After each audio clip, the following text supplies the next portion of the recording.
Hey everyone, Tash here and welcome to episode 17 of How to Renovate. Gosh, we're getting on in the episodes, aren't we? Okay, today we will be talking about 3 things you can do to get more accurate builder quotes.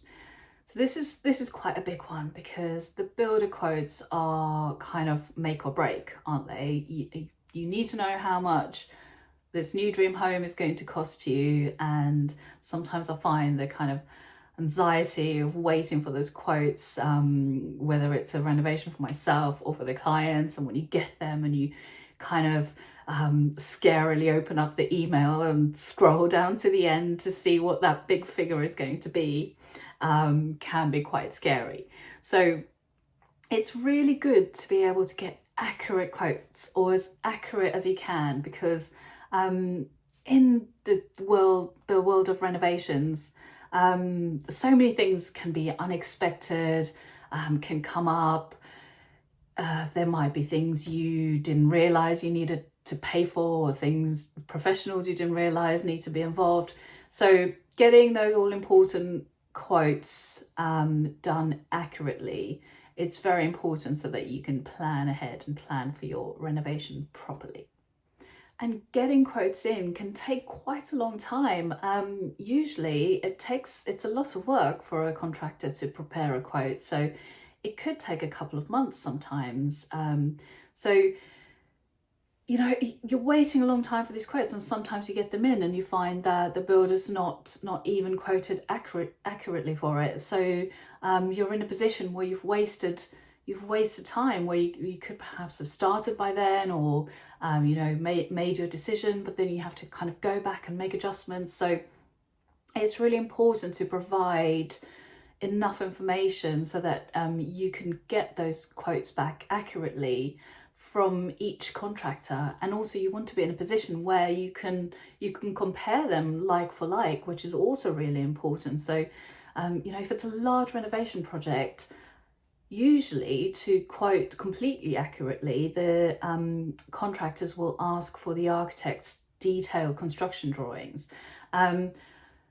But you have to go through quite a lot of the process to get to that stage where you have those architects' drawings in your hand. And also you would have had to spend quite a lot of money to get to that stage. So there are things you can do yourself to start to get some ideas of the quotes. I'm going to run through these in this episode with you.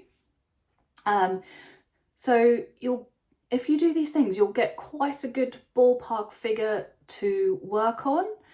You'll get more accurate ballpark figures, and it will also help you because you can then start planning your renovation a little bit earlier. So for example, if you can do these things and get an idea of what your project is going to cost, then you can start planning more earlier, rather than spending all that money on architects to get to a stage where you then realize when you send it out for quotes that it's not coming quite where you were thinking, or it's way beyond, and you can't actually do that project when you've already spent thousands to get to that point. So I'm going to run through obviously the 3 things you can do in this episode. But usually the sequence I suggest for getting quotes from your contractors is this. So first you do an initial call or email to the contractor. Then usually you do a site visit. So the contractor will come to your home, have a look around, have a chat with you about everything that you're expecting. You'll talk through the new layout you might be expecting or wanting to achieve. Then of course you'd request that if you get along and you feel that they're a good fit, you would request that they quote you for the works. That's the stage usually that the contractor would ask for these technical drawings, the architect's technical drawings I'm talking about. And that is the stage usually you could say to them, depends which stage you're working at here. I'm going to be talking you through things you can do to get these quotes as accurate as possible before having to engage the architect, or before having to spend that money to get to the technical drawing stage. So at that stage, they'll ask you for the technical drawings, which then of course, if you haven't had them prepared already, you would have to wait for your architect to prepare them and you would have to pay them. But the contractor may be happy to quote for you and give you a provisional sum if you provide them with a lot of information. So they can give you a provisional quote from your well-prepared prospective schedule of works and from perhaps your own floor plans. And so you can really get to a stage where you can get quite an accurate idea of what your project is going to cost without spending that massive chunk of money just yet. So, and then finally on this, I would say always provide a deadline for the submission of the quotes, because some builders, they will, drag it out, they'll forget, perhaps they're busy and they don't get round to it for weeks. So if you say to each builder, give them a deadline, say on this date, by midnight, I want all 3 quotes, all 4 quotes in, as I would like to compare them and make my decision by X date. So that just gives a deadline, and it doesn't guarantee that they're going to all submit on time, but at least it gives them that deadline. And then afterwards, if you still want their quote and they've not submitted it yet, you could say, well, if you still want to quote, please make sure, perhaps you can give them a bit of leeway, give them another week, and then say, after that, I'm going to have to cut off and make my decision from the quotes I have already received. And hopefully that will speed things up. And so I'm just saying that because I've been in the situation before where I have chased various builders for quotes for weeks and weeks and weeks, only to receive them way late down the line, completely not accurate, not including everything I asked them to include. So it's quite a process, getting the quotes, making your comparisons, choosing the right builder. So let's get into this episode. In our 5-pillar process, the info in this episode falls under pillar 2, preparation. Everything I teach about renovations falls under this process. There'll be more information on how to get your hands on some resources on this process at the end of the episode. Okay, so let's get started. So the 3 things that you can do to get more accurate builder quotes are: number 1, provide a style board or a mood board. So these are interchangeable. Sometimes I call them style boards, sometimes I call them mood boards.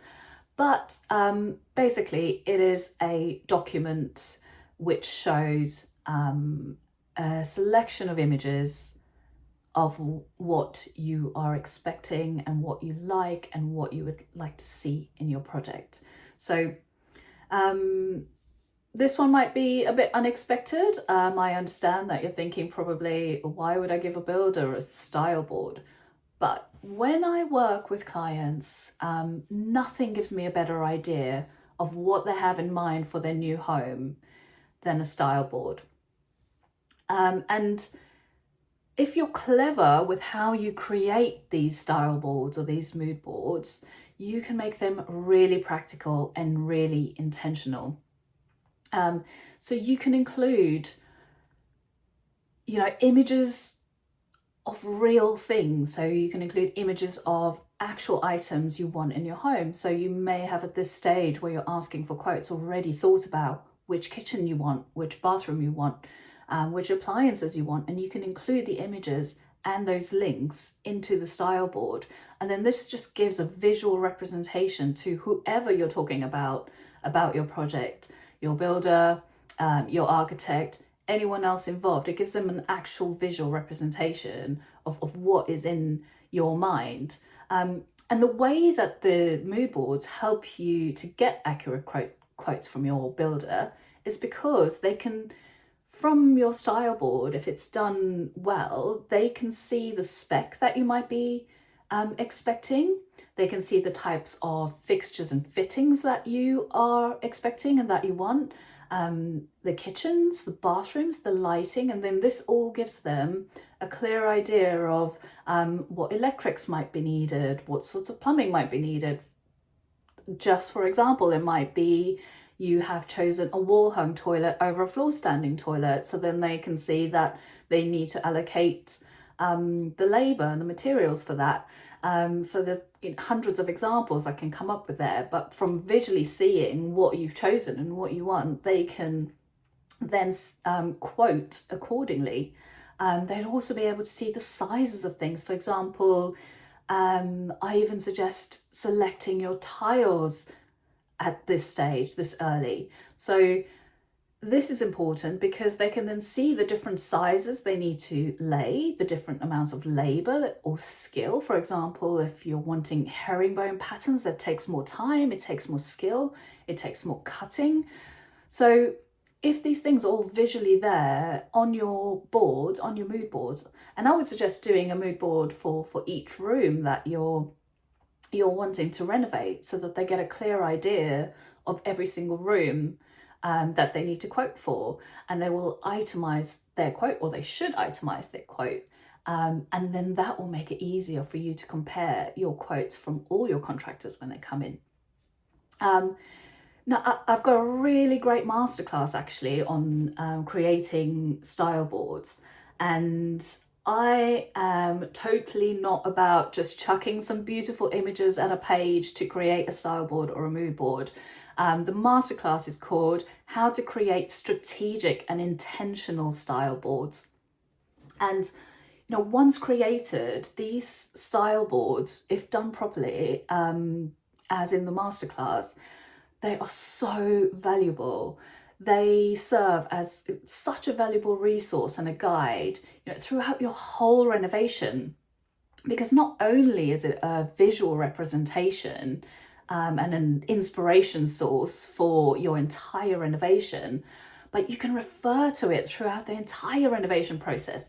And it serves as such a great tool to kind of facilitate communication, and it just ensures alignment between you and whoever else is working on your project, because everyone, it's there, they can visually see what you are expecting. So like I said, for your architect, for your contractor, for your designer, you're showing them what you're expecting. You're showing them the aesthetic you want. You're showing them the outcome you want. And in the lesson, in the masterclass, I'll show you how to plan these so well, room by room, exactly what to include, so that it's helpful for you throughout the entire renovation process. So I urge you, go and have a look at that. I'll link to it in the show notes, so do go and check that out. It's such a valuable resource to have. And if you're strategic about it, like I said, after all, if you're making a style board, you're investing your kind of precious time into putting the thing together. So why not make it count, make it useful, so that it can guide you through all of the very many decisions you'll have to make throughout the kind of tricky and long renovation process. It will save you time, it saves you money, it will kind of clarify your vision, it will show everyone your vision. So it's such a great tool to have. So it's at southplaystudio.com/masterclasses, but I will definitely link to that in the show notes for you as well. Okay, so that was number one. Number two is to provide a detailed list of every item to be done. So number two is to provide a detailed list of every item to be done. So this is usually called a schedule of works. And usually the architect would do this for you. So again, we're back to that conversation about, are you trying to get quotes before you've paid an architect thousands of pounds, so that you can get an idea of what your project will cost?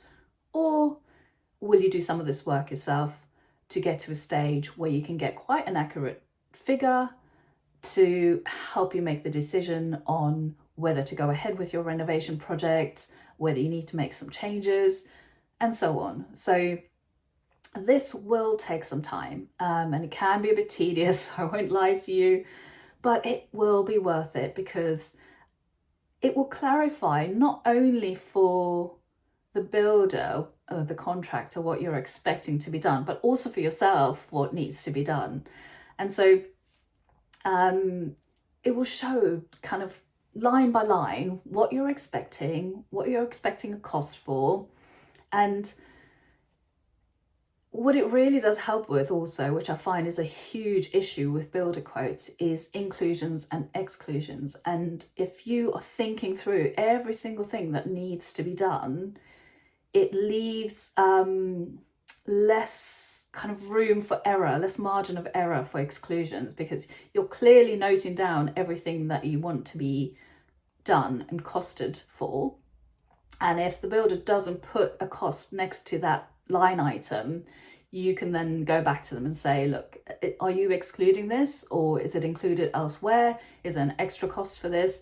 So it just gives you that clarity of what is included, what might be excluded, where you might have additionals come up on your budget. So that's really important. So, okay, so I would say how to do this. Okay, let's look at this. So go room by room and list everything that needs to be done. For example, let me give an example. Let's look at a bathroom, say. So it's a bathroom renovation, and I've made a list here of items that I would put on the list. So this is the kind of level of detail that you need to go to be able to get accurate quotes. So let's get into it. So bathroom list the room name. Number 1, demolish the existing bathroom. Number 2, remove the existing bath, shower, sink, toilet. Number 3, include for waste removal from site. Number 4, relocate drainage to opposite side of the room by approximately 2 meters. Always give measurements if you can, or kind of areas, square meterage of tiles that need to be laid, or how far up on the wall the tile needs to go. All of those things will really help you get much more accurate quotes, because sometimes the builder will just give you a quote and say, oh, I didn't know the tiles needed to go up to the ceiling. So just note those down. Okay, carrying on. Number 5, re-level the floors. Number 6, install new sanitary ware as per my mood board or detailed elsewhere. Number 7, tile the bathroom floor in the tiles in the sizes as detailed in my mood board. Include for grouting. So you can see here how that well-planned style board, the mood board, comes into play, right? Because you can refer to it in this, you can refer to it in your schedule of works. And so the builder's not then assuming, he's not making assumptions, oh, these tiles will be easy to lay. So if he gets the job and he comes back to you and he says, oh, I didn't know the tiles were this small, I quoted for large tiles, which takes less labor, less grouting, and so on. And you could say, well, you could refer to your mood board and you can say, well, all the details are in there. These are the size I want quoted for. So you can see how powerful that mood board can be, even at this early stage. So number 8, tile bathroom walls to the ceiling in tiles in the sizes as detailed on my mood board. Include for grouting. Number 9, install taps and shower fittings as detailed in my mood board, and so on and so on. So just think about every single step that you would need to firstly take apart that room, then prep it, then put it back together again. And it is tedious. It can be tedious, but you can see just how doing this and using the mood board alongside it will give someone a really, really clear picture of what you want and what they need to quote for. So it will also show the contractor that you've really carefully thought out your project. I mean, I say it all the time, like, contractors love educated clients. It just makes their life so much easier. And who doesn't want an easy life, right? So you just want to work with someone who knows what they want, who knows what they're doing, who can make decisions or have already made most of the decisions by the time you're even quoting. How impressive would that be? And, you know, they would kind of love working with you, and hopefully the relationship would be smooth and easy because you know what you want, you know what you're asking them for, and then they can just carry it out. So I I really encourage you to do this. Do the mood boards, do the itemized costing, do the itemized list so that they can cost for it, I should say. But then also another benefit to doing this itemized list is that so you're sending this itemized list to 3-4 contractors, right, to get all of the quotes before you make the decision.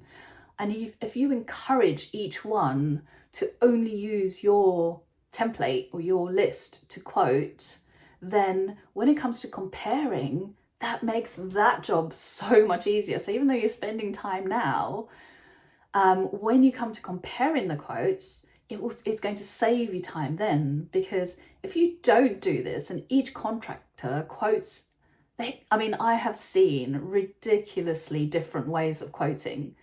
Some contractors will send you a letter with one figure in there, no itemized anything. So how do you compare that to someone who sent you a full itemized listing? How do you know what the one's included and the other one hasn't?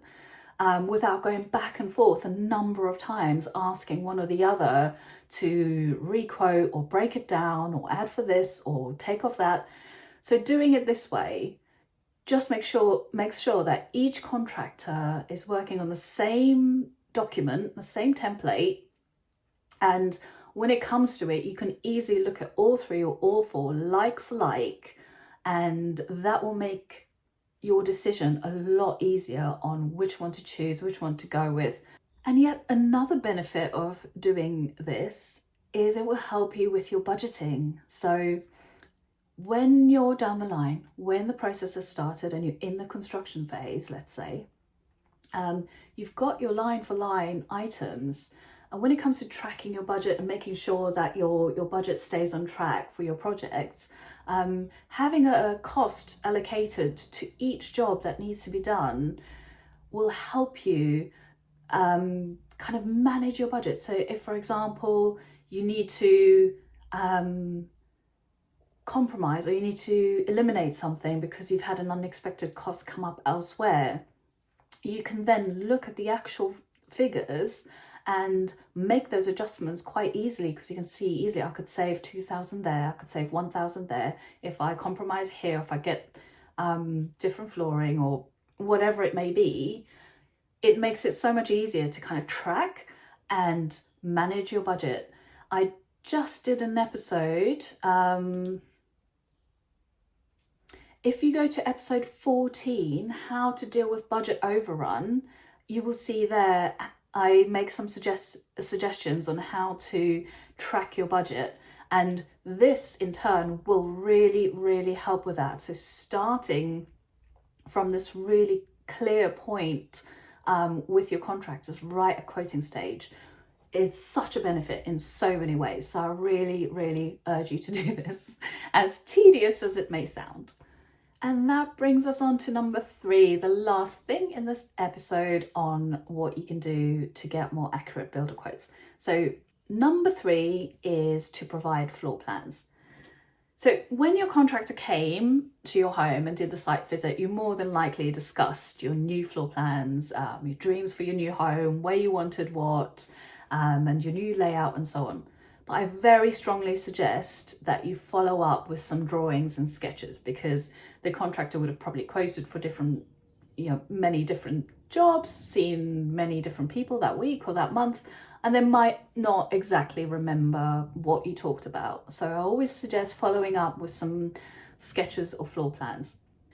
And like we talked about earlier in the episode, is if you're doing this before you've engaged an architect and you don't have architect floor plans to send just yet, or they're not ready, or even if you're not using an architect, if your project doesn't need an architect, then supplying these floor plans are even more valuable, because it will show exactly the layout you're expecting, and so the contractor will be able to see where they need to perhaps create openings or create stud walls, or construct partitions and so on. So supplying some floor plans is really quite a valuable thing, and they don't need to be at a professional level at this stage.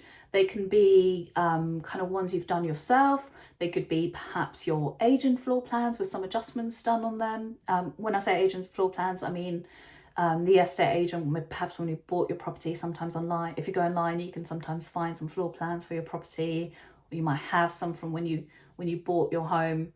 So they don't need to be at a professional level to get an accurate quote from the contractors. If you're combining it with all the other things we're talking about in this episode, then it will give them a really strong idea, and you will be able to get quite an accurate quote. So I really would suggest kind of taking some time as well, just to do some sketches of the floor plans to send over to your contractor, along with the other two things we just talked about, the itemized list, and also your style boards. So now I do feel like I'm being very salesy in this episode this week, but I have got some really useful masterclasses to help you with this topic. So I've also got a masterclass, which is another paid for masterclass. It's called How to Draw Easy Scaled Floor Plans. And if you want to draw really simple scaled floor plans, it will both clarify for yourself, and it will actually, in the masterclass, shows you how to play around with your layout, how to firstly draw the framework, and then how to play around with various items within the framework to get a layout that works for you. So go and check that one out, because it will help you visualize the space, and it would also help the contractor visualize. It will help the contractor because you have basically put it down on paper for them, and it shows that you've thought about your layout and you're showing them what they need to quote for, essentially. So it really will help both of you. So the masterclass on the floor plan drawings will show you just it's the most simplest kind of formula to draw two scale drawings, which obviously means it's to the proper scale. It needs to be, how architects would usually do it, but so simple. So go check that one out. And then alongside that masterclass is another masterclass I've done called Space Planning and Layout.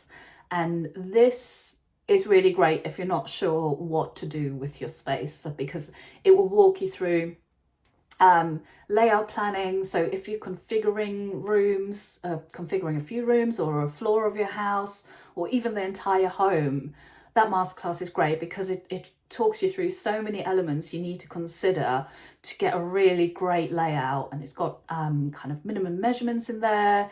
It's got, things you can think of to get that kind of wow factor in your layout. So do go and check these out. They will be really helpful, especially if you're not using an architect on your project, if you're not kind of adding major extensions and making huge structural changes, if it's an internal reconfiguration and you're not using an architect.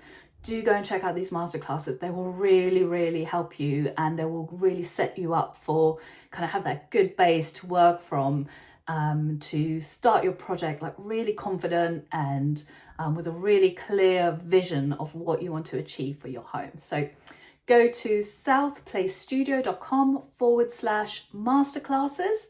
And again, I will link to these in the show notes for you. Oh, that's it for this episode, guys. And girls.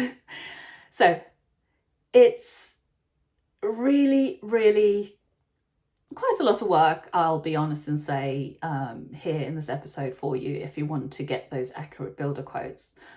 But all that work, it's not only just going to get you an accurate builder quote, it's going to really set you up for a successful renovation, because you will have quite a lot of the elements you need to help you along all the decision process, to help you along the decisions in the process throughout your renovation. So your style boards will be really helpful throughout your renovation, not just to get builder quotes. So will your floor plans, so will that itemized list for your budgeting. I refer to the itemized list on a weekly basis when I'm managing renovations. So taking the time to do these things it's not only going to help you with the builder quotes, it's going to be kind of the basis, the brief, something that you will refer to throughout your renovation. So please go and check those out. Be prepared. There is nothing that is going to save you more time, money, and stress than planning your renovation and just being prepared and knowing what to expect. So that's it for this episode. I do hope you enjoyed it. And if you haven't already, do go and check out episode 6. It's called 5 Questions to Ask to Find the Right Builder. And in that episode, I give you some tips and advice on just to kind of help you along your way of finding the right builder and the perfect team for your project. So go and listen to that one if you want some more information and advice on finding the right builder for your project and getting accurate quotes and getting that dream team together. Bye for now, and I'll see you in the next one. For more information on my 5-pillar process for successful renovation, you can go directly to southplacestudio.com/pillars, where you'll find an introduction to the process which covers each of the pillars and what they cover. We also have a number of other free renovation resources. Go now to southplacestudio.com/freebies. I have created some amazing freebies for you there. There is one on the process, like we just said. There is one on planning permission. There is one on kitchen design. There is another one on lighting planning. Go and check those out. There's so much free information there to help you with your renovation.